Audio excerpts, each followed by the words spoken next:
যে সেটিংস আইকনে ক্লিক করবেন, তারপরে কানেক্টেডে ক্লিক করবেন, সেটিংস আইকন, তারপর নিচে গিয়ে সুইচ অ্যাকাউন্ট, তারপরে আপনার অন্য অ্যাকাউন্টটি চুজ করে নেবেন।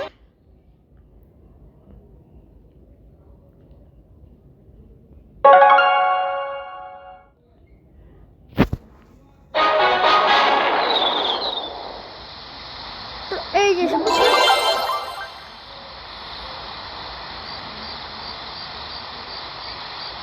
তো এটাই ছিল কিভাবে আপনি ক্ল্যাশ অফ ক্ল্যান্সের ভিতরে আপনার আইডি সুইচ করতে পারবেন।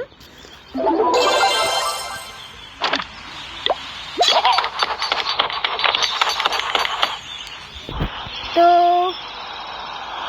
সাবস্ক্রাইব